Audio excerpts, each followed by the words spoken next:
Welcome to today's episode of the Educational Duct Tape Podcast. Today, I will be talking to assistant principal, podcaster, and leadership coach Joshua Stamper about using technology to manage restorative practice and PBIS, positive behavioral interventions and supports. Let's get to it.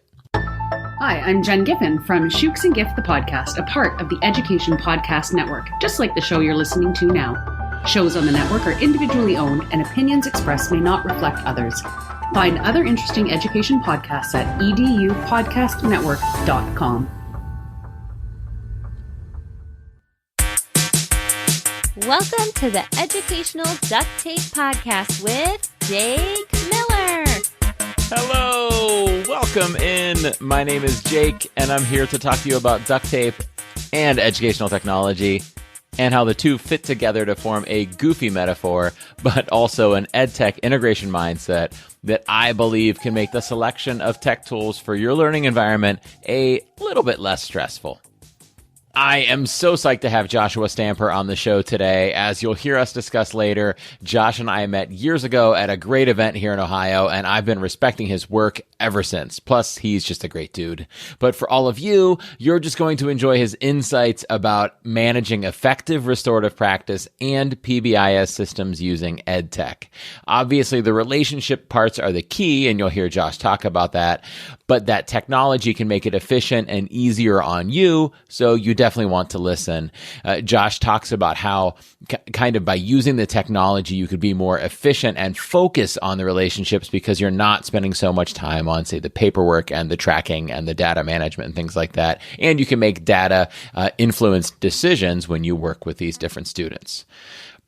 Before I get into it, though, I'd like to talk about something that's been emptying my bucket lately, these last few days, something that's been taking my mind away from more important things like time with my wife and kids, time working on this work that is my passion, like this podcast, time relaxing. I've had in the back of my mind something that somebody said to me the other day, and it was on Twitter, and it was somebody using an anonymous account, and to be honest, this person's not very good at their digital footprint. And so I actually know who the person was, even though they were using another anonymous account. And they responded to a tweet of mine promoting my new book. And the tweet said, "Ever get tired of all your shameless self-promoting?" And that hurt. I mean, I don't feel like I'm over promoting or like I'm shameless. I'm just really proud of the book I wrote. I mean, I don't know what to say. I worked really hard on it. I spent hundreds of hours on it, literally hundreds of hours on it. And I just want to get it out there to help teachers. And it really hurt when this person said this to me. And, you know, who knows, maybe they're listening right now. Maybe one of you actually know this person and they bragged about doing it and you're going to end up telling about it and they're going to hear this. And to that person, I wish you would have just talked to me. I wish you would just told me. But I want you to know as listeners that I think it's important to hear feedback. And even though this feedback was not delivered in a mature or kind way, and wasn't meant to be feedback that somebody grew from, I think it was meant to be feedback that took someone down a peg. And I do feel like it took me down a peg. But I do think that despite that, there's value in any feedback you get. And so I'm going to try to tone that down. And I'll do a little, thing about the book at the very tail end of the show, so that you can listen and not have to hear me talk about it, between now and then. None of that self-promoting. It hurt getting that message from that person because I feel like I'm just trying to support educators. But it stung and it didn't feel good. And who knows, maybe that person's hearing this and maybe they're understanding the value of their words and the impact of their words. But I want you to know, and I think I'm telling you this because it feels good to get it off my chest partially, but also partially because I want you to know maybe it's been bothering you too that I talk about the book. And so we will focus on other things and not the book. It's still there and I'm still proud of it. And those of you who purchased the copy, I'm still, extremely grateful that you did that for me. And I'll still have tweets and things like that running, in promotion of it. But I'll tone it down here in the podcast just in case. And if you are like, Jake, you don't need to tone it down, it's okay, then you're probably already a person who I don't need to promote the book to anyhow, because you already know. And others of you, if you're glad that I'm not going to talk about it anymore, then you should have told me. You should have said, Jake, this is too much. Let's move on. So speaking of moving on, let's move on.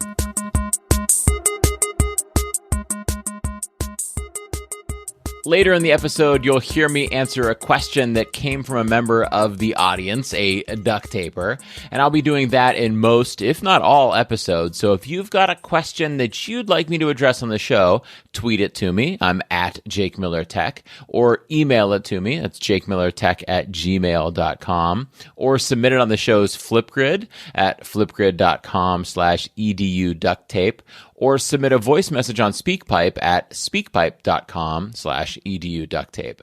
Those links, of course, are in the show notes, but anyhow, however you access them, whichever way you submit it, I'll pick one or two of those questions to answer at the tail end of most episodes. So submit your questions, and I'll do my best to follow up on them in an upcoming episode. Oh, sorry. Hold on. Let me just grab my soapbox from over here. Yeah. There we go. That's perfect. Climb up on there. I feel like was already up on my soapbox one time this episode. Sorry for getting serious back there. That's more of what a soapbox normally is for. But now we're going to do a normal soapbox. We're going to have a little more fun with it. And back in, I don't remember if it was season 1 or season 2, I did a soapbox moment about Chutes and Ladders. And I was playing Chutes and Ladders with my 2 sons. I have 2 sons and 1 daughter. My daughter doesn't normally join in on the board games. She doesn't like board games. But I was playing Chutes and Ladders with my 2 sons, and I felt like there was some really good growth things that were modeled in that discussion. And so I used it for a soapbox moment, and I actually brought some audio of myself and my son Cohen and my son Beckett playing Chutes and Ladders and put that in the podcast.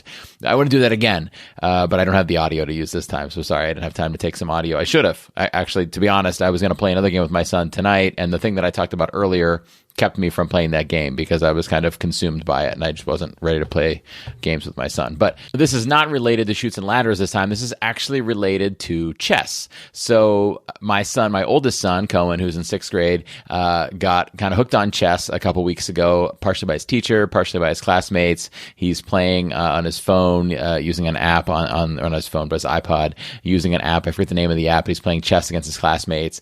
And that led to him teaching my youngest son, Beckett, the game, and my daughter Parker the game, and my wife played some games with them. My wife knew how to play chess, from when she was younger, and I have never played chess before. So today, when I first got home from school, I played my second game of chess ever. So I played my 7-year-old Beckett last weekend, and just barely beat him, but I beat him. I had to keep asking him the rules as we went. Had he not told me the rules, he would have crushed me, obviously.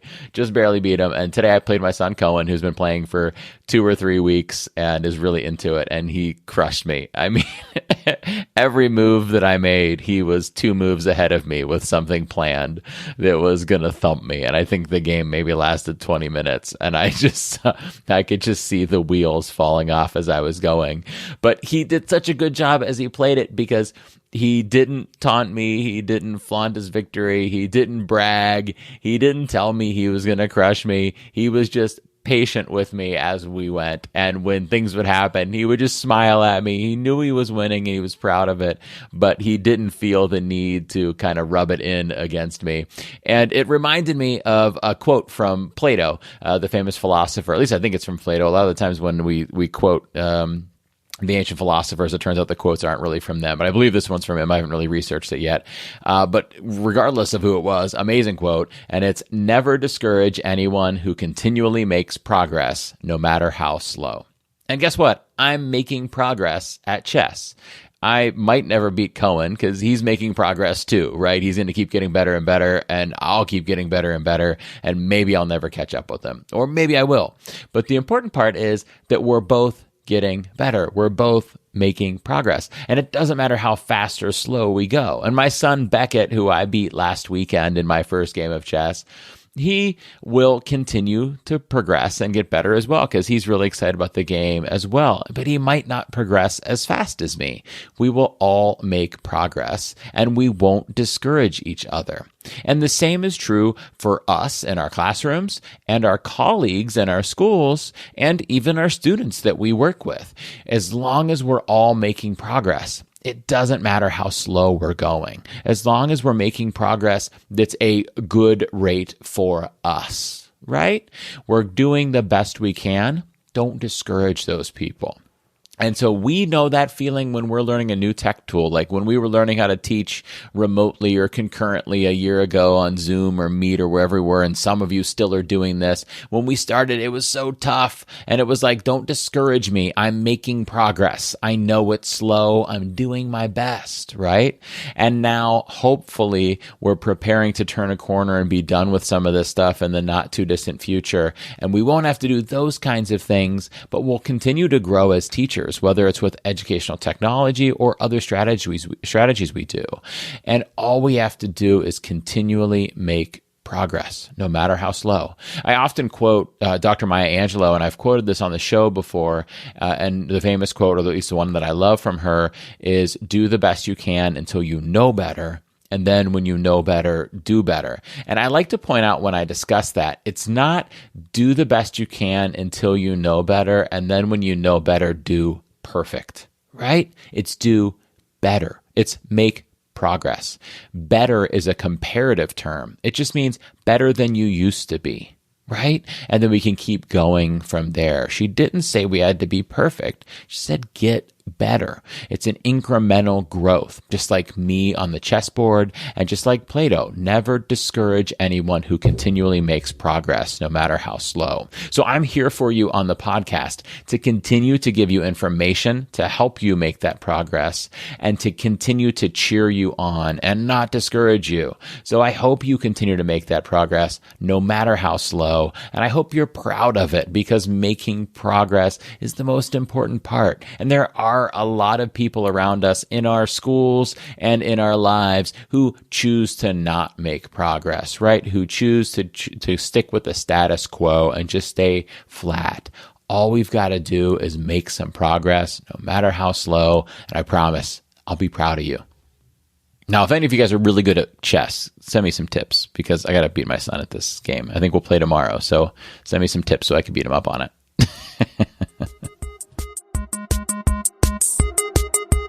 Hi, my name is Jason Reagan, and I am a design teacher from Incheon, South Korea. I love the educational duct tape book because there's so much in there about formative assessment and the different ways you can use it. And I certainly think we could use more formative assessment that's meaningful. Today's guest. All right, today my guest is Joshua Stamper. Josh is a middle school assistant principal for a North Texas school district.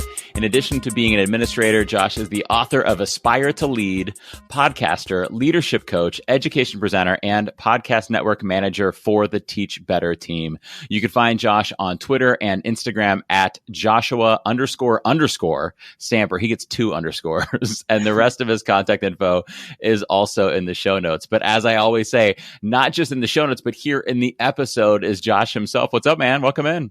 Hey, Jake. It's great to flip the switch, man. You were on my podcast not too long ago, and it's awesome to be a guest on yours. To be honest, Josh, I think you've actually been on the Educational Duct Tape podcast before. At least your voice has been. Like you didn't actually sit down at the microphone and talk with me because years ago, fall 2019 at the Teach Better conference here in Ohio, you were there. Great conference. I love the Teach Better team, but they said there's going to be like a podcasters row where podcasters can set up and do interviews. And they put me and you and Nick Sutton. I forget the name of Nick's podcast, the Learning Through Leading podcast, I believe it was, but you and I and Nick were all in one corner of a hallway, and it was like if we were all recording at the same time, we were all just like coincidental guests on each other's podcast. Well, and it's funny you say that because I interviewed a ton of people at that conference, and right. Like there's so much chatter in the background, and I kind of liked it though. The more I listened to it, because it was like there's kind of a vibe there And that conference was definitely buzzing. So, but Yeah. it was a lot of fun to meet you and just so many other amazing educators at that conference. Yeah, that's a good point, because it was like a very community like conference. Like lots of community was built there. People were just very excited to talk and hang out and be around each other. So it was cool, listening to it. I released some mini episodes from that weekend and stuff, and hearing just kind of the buzz in the background was cool. And we had talked about you doing an educational duct tape episode there, and the timing just never worked out. So I've owed you this for 2 years now. Not just owed you, but I wanted to have you on because you do such great work. I remember seeing you present then about some restorative practice and things like that. And I know you do some great stuff with leadership, and I'm a huge fan of the Aspire to Lead podcast. I can't wait to read the book too. I can't wait to get that in my hands. Congratulations on that. The cover looks amazing. I'm so psyched for you on it. I actually got to design the cover. Yeah? Yeah. Is that you climbing the mountain? Yes, my wife took a wonderful picture at 14,000. No. No, but I was in a former life a graphic designer, and nice. So like through that process, Sarah Thomas of EduMatch, I did kind of put a bug in her ear that I really wanted to, be a big part of that process. And so I put together this design and I sent it to her, and she just was like, I love it. That's it. And so, she sent it to a designer to kind of figure out the rest of it, the spine and the back of the cover, but the front cover, I actually got to design. Nice. So for those of you listening, you could see a link to it in the show notes, but the cover has a guy climbing a mountain up a very, very, like, not just steep. It's like a flat vertical facade he's going up. And it says Aspire vertically along the side of the mountain, and then going for, centered across it is to lead. So Aspire to Lead. Why climbing a mountain? Where's that metaphor fit into it? Yeah, so it kind of coincides with the podcast, but I feel like when you are aspiring to get to that next level, right, wherever you are in your educational journey or leadership journey, it's hard. And I feel like, climbing a mountain is a perfect metaphor of, having a goal set of where your destination is going to be and where you want to end up. And I thought that climbing a mountain was just perfect, because in the book, I really do lay out being an art teacher to becoming an assistant principal and all the steps needed to make that occur. And I just thought, climbing a very steep mountain was exactly how it felt some days. Yeah, I like that. I like that a lot. And I just realized as I was looking at it, it just now dawned on me, looking at your headshot picture, that you've got the mountain in the logo for the podcast, and it's made into an A. Yeah. Was that? I just now seeing that. It's like when you realize there's an arrow in the FedEx symbol, and I was like, oh. Yes, I definitely designed it that way. I actually sent that to Jeff Bradbury. He's another podcaster, and I was like, hey, what do you think of this? And he's like, you nailed it. So like ever since I've used it. But yeah, that's like my Aspire to Lead icon. I use it on all my stuff. Love it. That's very cool. Very cool. So everybody out there, I hope they're going to go and follow your work and check out the book and check out the podcast and stuff like that too. But now they're going to check out you playing a game. Are you up for a game? Oh, always, man. Always good. Okay. We are going to play a game of which of the following is less torturous, which normally it goes by another name, but here on the podcast, copyright issues. So I can't call it that name. I call it which of the following is less torturous. Which of these things do you consider to be less torturous? The other night, I enlisted the whole Miller family to record the questions for this segment. Are you ready for it? Oh yeah, definitely. Okay, let's see who we get here. I'm just going to press play on one off my phone, and we'll see who it is and what they're asking. I literally have no idea. They're just recorded in the Voice Memos app, and they say my address on them. That's all it is. So I'm just going to click on it. We'll see what we get here. Which of the following would be less torturous? Being a 7th grader with the brain of a hamster, or being a hamster with the brain of a 7th grader? Which one would be more torturous? Yeah, so that's my how old is he? That's my 7-year-old Beckett asking which of the following would be less torturous: being a seventh grader with the brain of a hamster, or a hamster with the brain of a 7th grader. I would say the less torturous would be a hamster with the brain of a 7th grader, because I think you can make your way out, and be free with your decision making, versus how torturous it is to be a 7th grader, let alone have a hamster brain. Yeah, could you imagine me that hamster brain 7th grader? No. But what? So if you're the 7th grader brained hamster, you're you're gonna find your way out of your cage somehow and then go lead an autonomous life. It's like pinking the brain. You're the brain. You're going to conquer the world. You know what I'm picturing now is that commercial with the Kia Soul or whatever it was, with the hamsters riding around in their car. That would be behind the wheel. I'm living life large, Except you would make some really bad 7th grader decisions. Well, yeah, I think I still do as a 40-year-old. So yeah, I have a sign hanging up behind my desk at school that says, "I didn't grow up, I just got taller." Yeah, totally. I mean, you've seen my office. You know what it looks like. Come on. Right? The man cave was definitely decorated by a 7th grader. Right. Yeah. Is that a man cave or is that an office? You're like, it's both. Exactly. It's both. It's both. Good question, Beckett. That was a good one. I love where the kids' minds go when I ask them those questions. Well, and he sounds like a professional. I mean, he's getting his chops from his dad. Yeah, right. Well, I put them all through an hour a day of podcast training. They have to do reps. Yeah, definitely. I mean, who doesn't? Right. They have to do every night at dinner. A different kid doesn't get to eat, and they have to do the play-by-play of us eating. They talk us through dinner. I get it. I mean, my kids had ankle weights on because I told them they're going to be professional kickers when they grow up. So I totally understand. Why are they going to be professional kickers? Because then they don't have to get tackled, but they make millions of dollars. Okay. All right. So there's logic there. I'll have 3 podcasters, and you'll have how many kickers are in the Stamper family? I got 5. So we got 5 kickers. Yeah, 5 kickers. They're always in demand. The NFL teams just can't find a good one, except for Justin Tucker. My Minnesota Vikings need one every week, so they can have all 5 of mine. All 5 same thing. It'll be one contract, and just whoever's kicking the best plays that one. Exactly. I'm fine with that. And the kids would love it. That's perfect.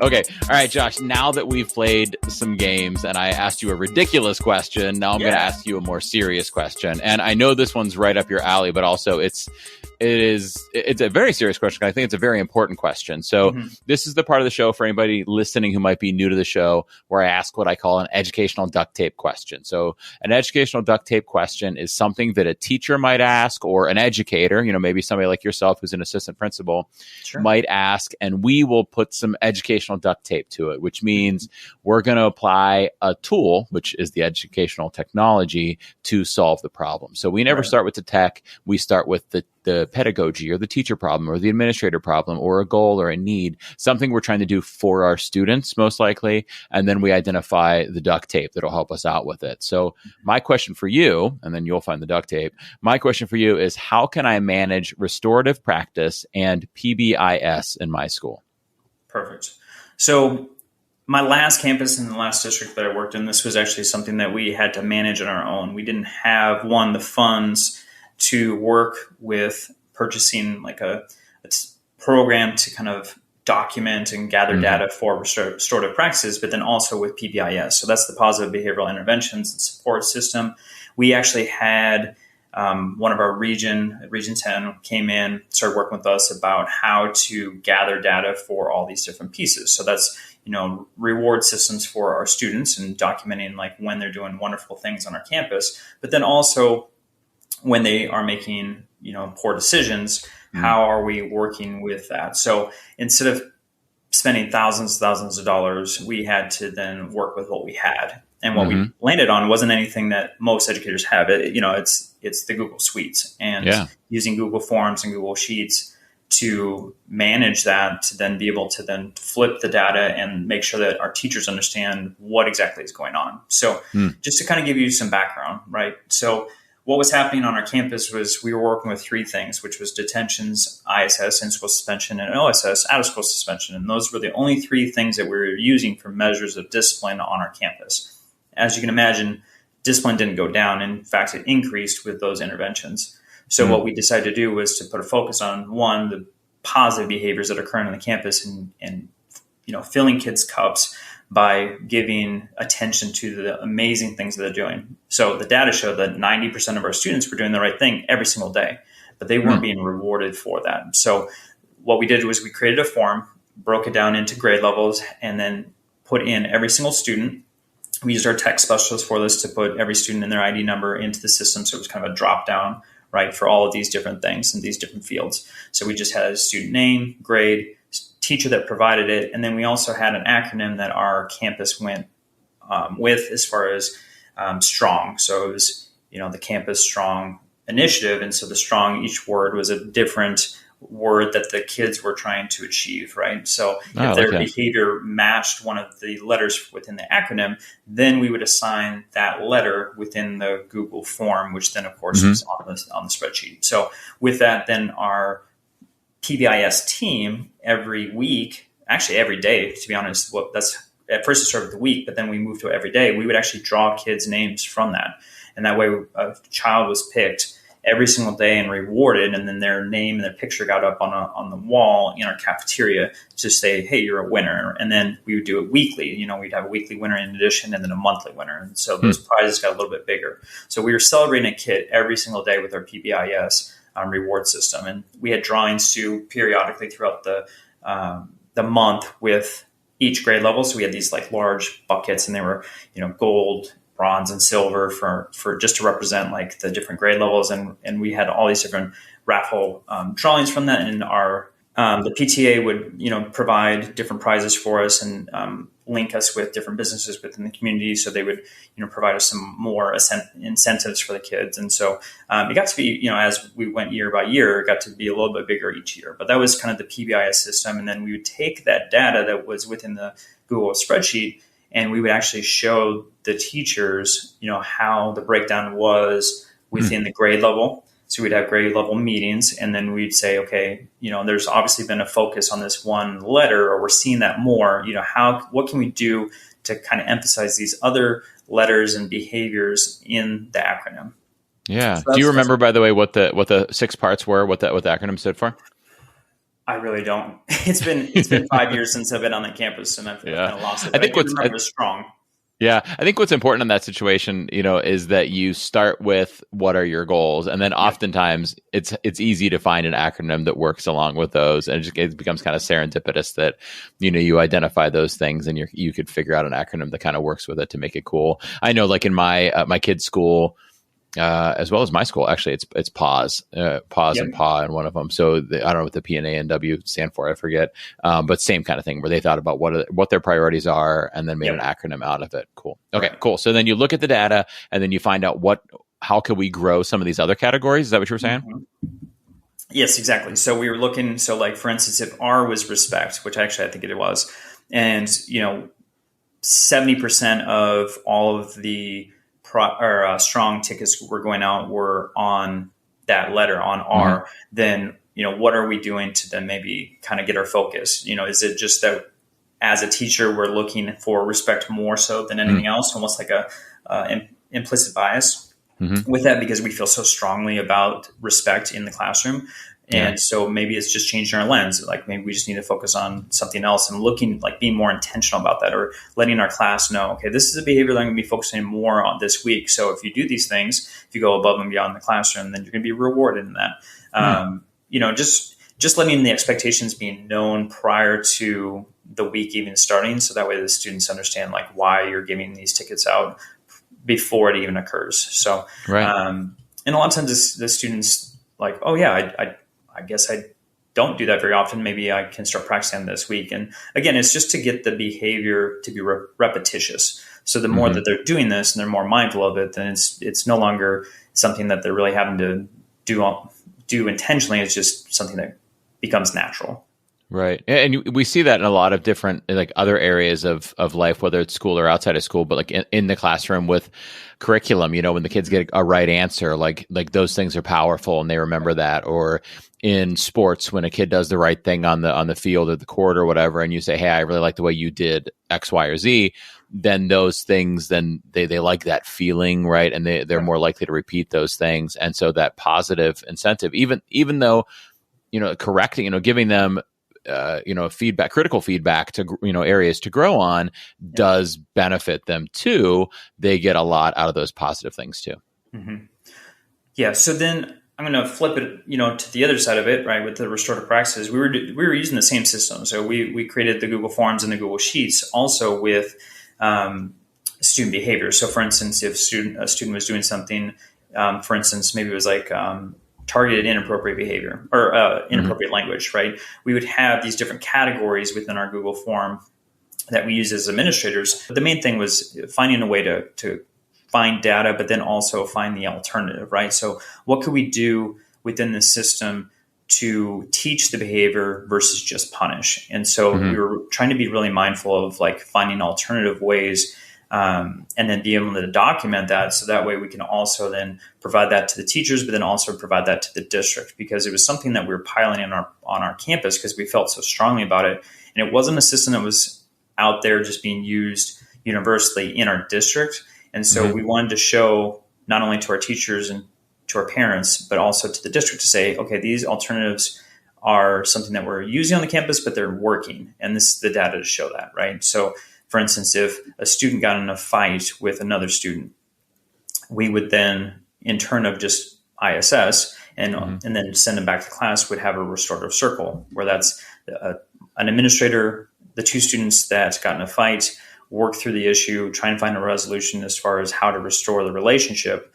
Even if they weren't like best friends, that's fine, and they don't have to be. But then documenting that within the Google form to then be able to have that sheet again to then communicate to the teachers, to communicate to the parents, and then communicate to the district as to what had happened, to then also show that a lot of times, like 99% of the time, that same student going through that process never got in a fight again, and especially never got in a fight with the student that they had gotten an altercation in with prior. Right. So that's powerful that it shows not only is it keeping kind of track of what's happening, but then you're able to look back on that data and see that efficacy. I can't pronounce efficacy. Yes. I can't pronounce efficacy efficiently, but you're able to look back in that form and see, or that spreadsheet, and see the efficacy of what you were doing there. You have that data, and and if you see things happening, then you could follow up on them, and you have kind of a paper trail. But also you're able to see that they're not happening typically because of it. Yeah, and we would break it down to all kinds of things too, because we wanted to make sure the other piece of it was, are we being equitable, right? So we would look at, grade level, we look at the sex of the child, the race of the child, like we were breaking it all down. So like we were taking data on every piece of possible, so that way we could really do a fine tooth comb of everything and say like, are there practices in our classrooms that, why is it that majority of our referrals are boys? There's obviously a problem here. Like the system that we're working in or the strategies that we're using are not conducive to this gender. So what are we doing about that, right? Or it could be a specific race that it was higher on. So like, what are the strategies that we can use, and trying to find professional development pieces to bring in to say, okay, obviously the strategies that we have in place are not being effective. So we can't just continue to do the same things over and over and expect a different result. We need to find some other pieces to that. And so not being afraid to look elsewhere. Maybe it's another campus, maybe it's a book, maybe it's a speaker coming in, doing a book study, whatnot. So that was the other piece too, is we wanted hard data to constantly be looking at with our PBIS team, because yes, the positive piece was awesome. We love to celebrate, but then also we got to teach. We teach math and science and history all the time, but we rarely teach about behavior. And so many of our students, that's something that there's a deficiency in. So we need to make sure that we're gathering the data to make sure that we're making the correct decisions moving forward. Yeah, and we know how important both feedback and data are in just regular learning, right? So if we expect a student to get better at a certain skill in our classroom, one of it seems to me most effective ways to do that is for them to try to identify where they can improve, to give them that feedback, and then to help them grow from there. And so you're doing that in this process, but then the next step is for a kind of a response to intervention, RTI kind of thing, where you're looking and seeing, okay, they had this issue, then I did this, then what happened next? Did it get better? Did it not get better? If it didn't get better, what am I going to try now? or if it did get better, great, let's pat ourselves on the back. And we normally think of that as a, reading fluency thing, and a reading comprehension thing, and a math skills thing, and a work completion thing, but we don't think of it as a behavior thing typically. And so that's kind of what you're doing here, right? Is kind of putting kind of an RTI kind of lens on behavior and things like that. Yes, because we use, like you said, in the classroom, we use hundreds of different strategies to help students be academically successful. But like I said before, we were using 3 strategies, and most of it was taking the student out of the learning environment. And, what are some strategies that we can do to keep them with the expert? When we had students bombing tests and failing state assessments, but then we looked at how much time they were out of the classroom, there was a correlation and the data was there. So what are we going to do about it? We couldn't continue these same things where, they were sitting in another room trying to learn really complex concepts and failing miserably. And then we expected that, they were going to get support at home or do things on time that they didn't have to be successful in the classroom. So it was obvious that we needed to make a change. And that was why we were pushing so hard for the PBIS team to look at the data and try to create a system within the Google Suites to make data-informed decisions. Mm-hmm. So in a restorative practice situation, what kinds of, so you mentioned like maybe it's kind of a mediation kind of situation between, 2 students in a fight. And you said that, detentions and in-school suspensions and out-of-school suspensions weren't really an effective measure. What are some other things that you might do in a different situation? So what are some other restorative practice strategies? I know this is not the technology piece of it, but what are some other things you might do when you see these things come through on the form?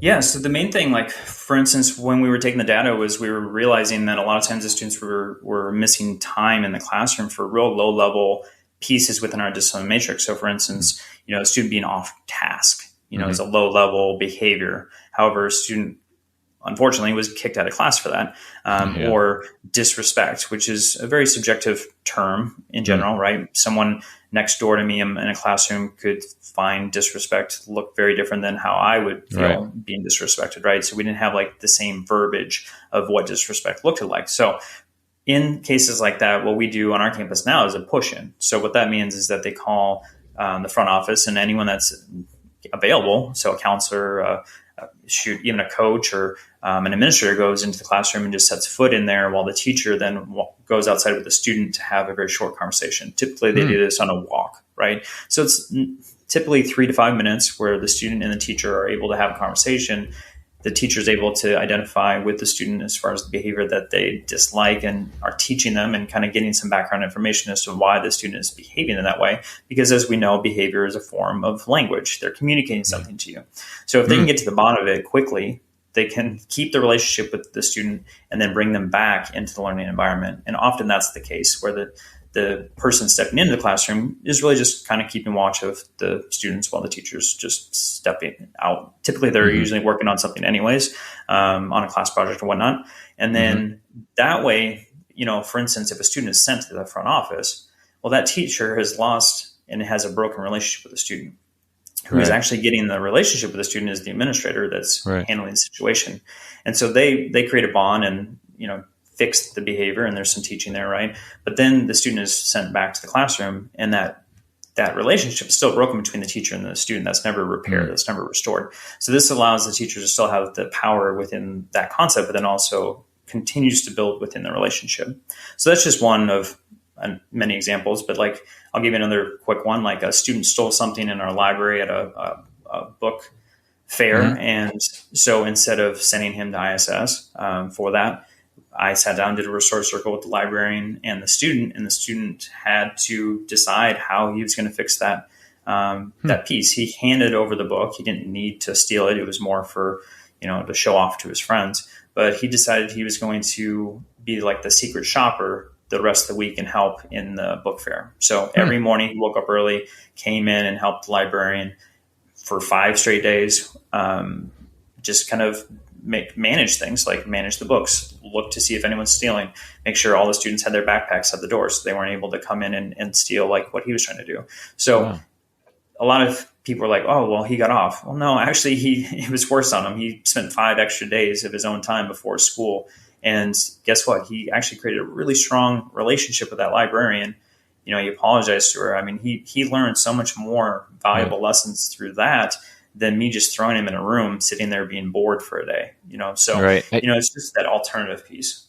Yeah, I think a lot of the E plus R equals O formula, it's something I try to use a lot in my decision-making process. And that's you take the event that you can't control, you add to it a response of your choosing to get to an outcome that you want. And obviously the outcome that you guys want in that situation wasn't for that kid to get in trouble, right? Or to get punished. Right. What you wanted was for him to not do that again, and for him to grow from that experience rather than, getting worse from that experience. And so certainly it sounds like not only will he never do it again because he has a newfound respect for, for the, the librarian, the book fair, the school, like theft in general and things like that, but also he probably grew from the experience and came out the better on the other side of it. Oh, definitely. And and the parent support too is, like in that case, I can just imagine, like I can just remember, like the mom was so on board with it. She loved alternative because again, he wasn't being taken from the educational environment. He was still able to, take his test that day and work within the classroom because this was an event that occurred outside of the classroom. So why would we punish him to, potentially hurt his grades? But then he also had to serve in a different way and make his campus better, which that was what the mom really wanted. Was he learned a lesson, but then also he was able to like pour into his campus and fix the wrong. So, everyone was happy. It was one of those, positive pieces at the end, and his behavior did change after that 1 week. Yeah, I bet. So in both of these situations, you use Google Forms to, kind of pull in the information, and then you use Google Sheets then to kind of catalog the information. Is it only a one-way thing, or are there kind of other arms or automations that come out of that form and that spreadsheet? Yeah, so for the PBIS, like when a student gets it, because now those are electronic, when a student gets it, they actually get an email. So we've got an automated piece to that goes out.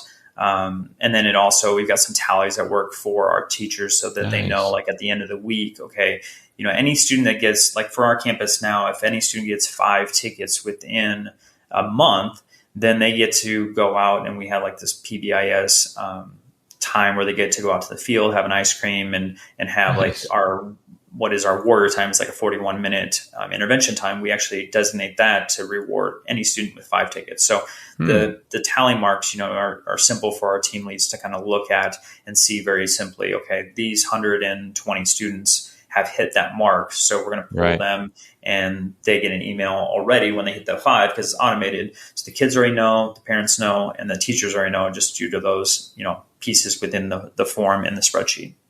Nice. And you could pretty easily in the spreadsheet, use some formulas to have it count up each kid, how many times they've been recorded in there, sort them, to show, top to bottom, and then, look for where that cutoff at 5 is, and even put in an automation, like you said, to email them when they reach that 5 barrier within the course of a month. That's a really cool way of doing it. Do you know offhand what add-ons you guys were using in Sheets to do the emails? I'm a little bit of an add-on nerd, so I won't judge you if you don't know. I don't know because I wasn't the one that set it up. It was my tech specialist, Michael Vick. He's an amazing tech specialist, and he set that up for me. So I kind of leaned on him and said, "These are the things I'm wishing if you could knock this out for me." And he right away did it, and did it very easily. But no, I don't know the extension he used, but. It's a beautiful system right now. So for the listeners, a couple kind of under the hood recommendations I would throw out there if you're thinking about doing some of these processes that Josh is talking about here. There's a great add-on in Google Forms called Form Ranger. And what Form Ranger will do is if you put all of the students' names into one spreadsheet, it'll pull them into the Google Form so that when your teachers go in there to give, a PBIS reward to Josh, let's say, they could find his name in the list, and it's automated, pulling it in from that spreadsheet that maybe somebody in your main office or something manages, and they can be alphabetized. So it's easy to find them all in there. So that's one step. And then there are a couple of different tools that will handle that emailing that we're talking about there. My preferred one is called Form Mule. It's all one word, Form Mule. It comes from a group called New Visions for Public Schools, or New Visions Cloud Lab, which is part of New Visions for Public Schools. And that what I really like about that is they kind of have a certain trigger. So kind of like you're saying there, it won't send an email to every kid. It sends an email to, well, you could set it up so it sends an email to every kid when they're recorded, and then sends an additional email to kids who have more than 5 entries into the thing there. And so you could have a couple formulas running to count how many they got, and then have a trigger that says when they hit 5, send them this email. So there's a couple of recommendations I threw out there.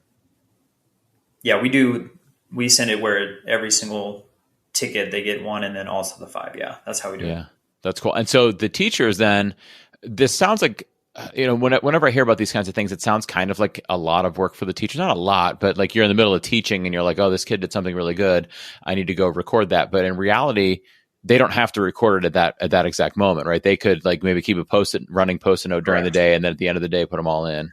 And a lot of them have a shortcut just on their phone. So it's something that they just tap and they just do real quick, like in the moment. So it's up to the teachers how they want to do it. Some just, like you said, tally it up, and then, on their off period, then they go in real quick and they catalog them, or some just do it right in the moment on their phone, on their cell phone. Yeah. Well, I love the way that this system has kind of both pieces in there, where it kind of, it streamlines it and makes it efficient and easy, but it also has that data part on the back end where you could see kids who you need to address some issues with, or kids who deserve some celebration, or seeing when things are working and when things aren't working, and where maybe problem areas are in the school, or maybe like you said about teachers focusing on certain issues but not on other issues. I think there's a lot of really good, decision making that can come out of this process, but also it makes the process easier too on the front end. Yeah, I think all those pieces are really important. I think when we were doing our PBIS teams, at first it started with just like the open spaces, not the classroom. So for instance, the hallways, cafeteria, the restrooms, those things like outside the classroom. And then the second year was in the classroom. But, I was so happy that at the first year we were just looking at those common areas, because those are spaces that I just didn't think of. And when you start pulling that data in and realizing, oh, you know what? A lot of our fights are in the restrooms. I wonder why that is. Like, what do we need to do to make that, change? Or, we're seeing a bunch of tardies at this time coming from the cafeteria to classrooms. Like, do we need to extend that passing period? Stuff like that, like things that we didn't really think of until that data started to roll in, where we started to realize, okay, there's some things we need to fix, and they're not that hard, but if we didn't have the data, we wouldn't know how to address it. Right. It's not all just the student's fault, right? Yep. Maybe we need to put a staff member in front of that bathroom, or maybe we need to add on 2 minutes to the bell change between, lunch and the next period or whatever, because we have that data to inform that decision. Yeah. Yeah. I'm a huge data person. It's huge in doing this stuff, because even though as you're kind of showing, these relationships between the teacher and student, stuff like that is huge. Data helps us make the decisions on where we have those kinds of issues we need to work on. Yep, very true. Okay, Josh. Well, that's some amazing stuff right there. And what I love about it is it's stuff that an educator, classroom teacher like myself can run and use, or maybe suggest to, building leadership. And it's something also that an administrator, in a situation like you're in, can also use to great effect, in their classrooms. And it kind of reminds me of the kind of stuff that I hear when I tune into the Aspire to Lead podcast, where even though your general idea with the podcast and with the book is that shift from classroom teacher to an administrative position, I really think there's a lot of wisdom that helps somebody out, whether they're looking for a true leadership role, like moving up to an admin kind of role, or they're just looking to lead, from within their classroom. Lots of good educator advice for whatever role you're in. I think that's something I really enjoy about your show, and that's something I'm looking forward to hearing in the book. Thank you. Well, I preface both on the podcast and in the book that every educator is a leader. So even if you don't have a formal title, which at one point I didn't as an art teacher, you can still have a great impact with students, with parents, and with the community for sure. Yeah, and lots of wisdom shared by you to support educators in those situations. So thank you so much for being on the show to share it today, Josh. Oh, my pleasure. Thank you for having me, Jake. Isn't Josh a great guy? So glad I was able to have him on the show. Let's really quickly review some of his insights. So when talking about PBIS, which is positive behavioral interventions and supports, he talked about documenting positive behaviors as well as those poor decisions, not just rewarding the positive behaviors, but also documenting them. So we have that data. And he talked about using Google Forms and Google Sheets to collect that data and store that data and analyze that data. He talked about how, one thing I thought was interesting, or a couple things I thought was interesting, he said that they found with their data that assigning detentions, assigning ISS, in-school suspension, and OSS, out-of-school suspension, it didn't help. It actually tended to worsen the situation. So that's why they turned to PBIS. He found that 90% of the kids in their school were doing the right things, but they weren't being rewarded for it. And so they started rewarding them for it. They got prizes. They had their PTA support this. They had local businesses support this. I think that's pretty realistic that in your school districts, those things would happen for you too. And then by collecting the data on these positive behaviors, they were actually able to look at that data and analyze the next steps. I thought that was really fascinating to think about how they were looking at what kinds of positive behaviors are we not recognizing and what's causing that. That was really fascinating. But if you don't collect the data, you can't do that, right? So they needed the Google Forms to make that easy so that they could do that. He also talked about with restorative practice, which is more how we handle those poor behaviors or those negative behavior decisions and things like that, but the way we do it rather than punishing the kids, what steps we take, right? He talked about how they collect that stuff with Google Forms too, but then they might follow up with different things like mediation from an administrator to restore that relationship, or maybe a push-in where somebody like an administrator comes in to cover the class so the teacher can step out to talk to that kid and repair that relationship, or maybe a restorative cycle or circle where they kind of discuss the situation and then the kid helps decide how to make up for that poor choice. And the final thing that I really liked that Joshua said was he talked about how behavior is a form of language. I love that. Behavior is a form of language. I think that's an important point to remember, that if the kid is communicating something to us through our behavior, how are we following up on that? And I think that's something I need to work on in my practice too. As always, Joshua's contact information and a link to his book and all that good stuff is in the show notes. So hop on over to the show notes, make sure you follow Joshua, and make sure you check out more of his work. Hi, my name is Beth, and I'm an instructional support specialist and a coach from Pennsylvania. I love Educational Duct Tape book because it provides me with some great innovative ways to use technology and ways that I can support the teachers and students that I work with in learning new ways to do so. And it's a very practical book with lots of great suggestions and things that I can implement right away. Next up, time for the celebration of the adjacent possible. This is the time where we hear new possibilities from the minds that are adjacent to us, the adjacent possible. Other educators, other duct tapers, you.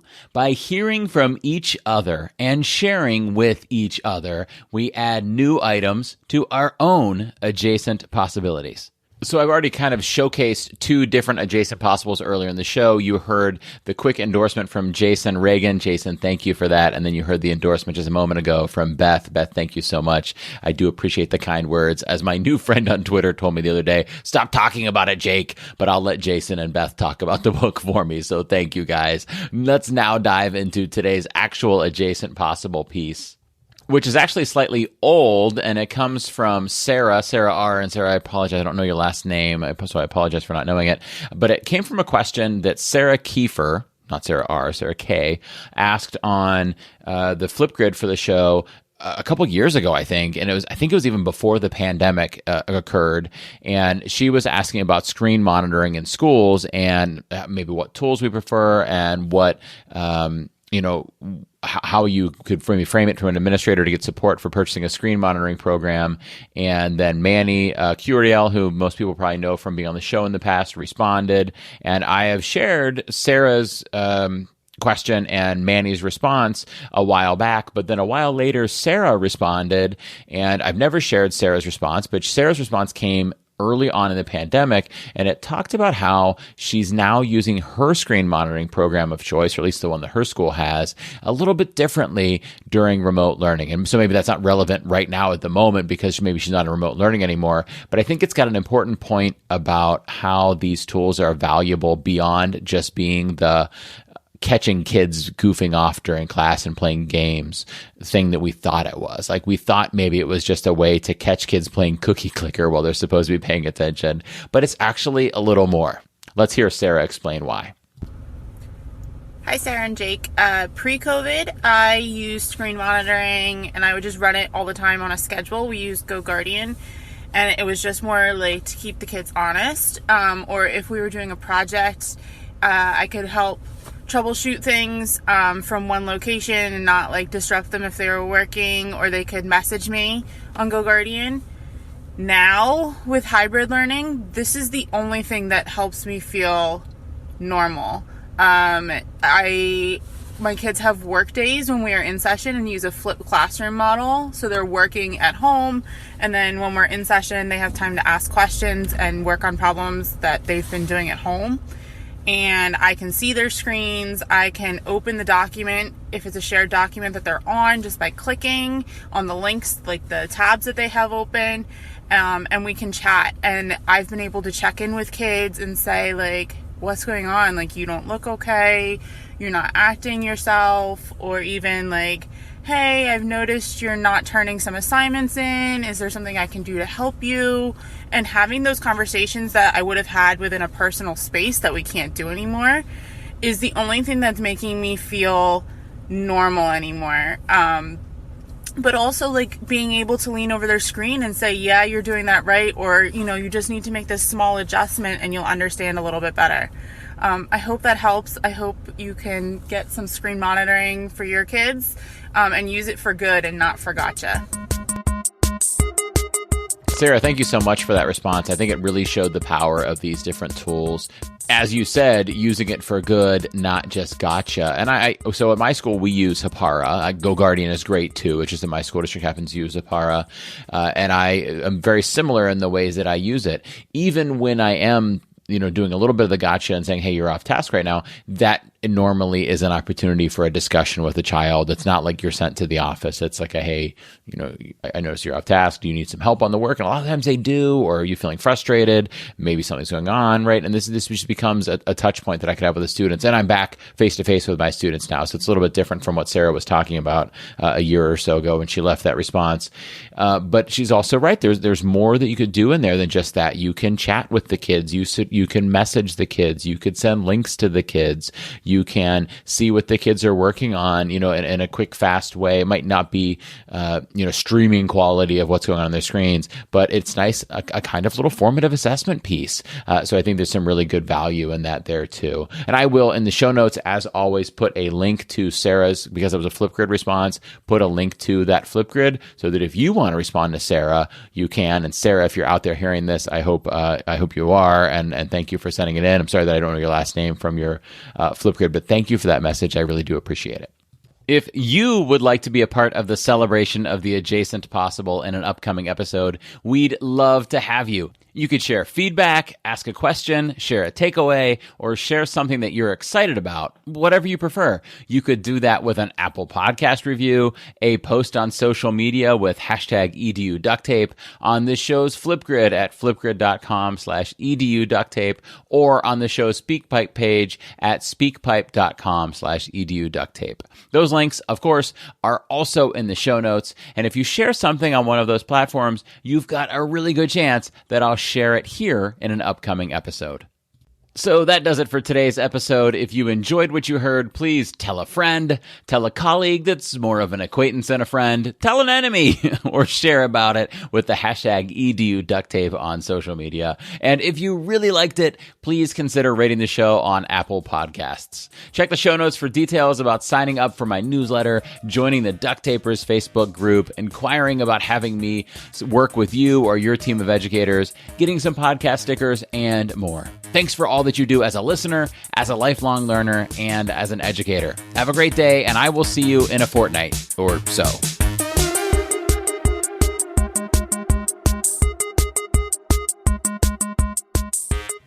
Thank you for listening to the Educational Duct Tape Podcast. Please visit eduducttape.com to join the discussion, share possible topics, inquire about being a guest, or contact Jake.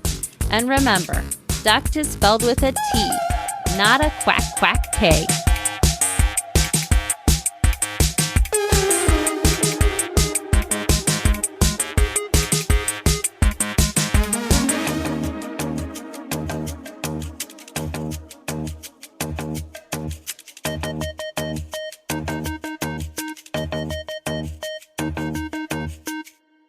Hey, thanks for hanging around to the very end of the show here. I wanted to share a quick note with you about a set of infographics that I have available to you. So after I created the hashtag #EduDuctTape questions sections of my book, Educational Duct Tape and EdTech Integration Mindset, I wanted to share those extensively researched lists of EdTech tools in a way that would be convenient to those of you in the classroom and to those of you supporting classroom teachers' tech integration. So I utilized a template and graphics that Monica Isabel Martinez, by the way, Monica Isabel Martinez is amazing, but she created these graphics and these templates for me to organize this valuable information into individual infographics. Head over to jakemiller.net and search for infographic to see them for yourself.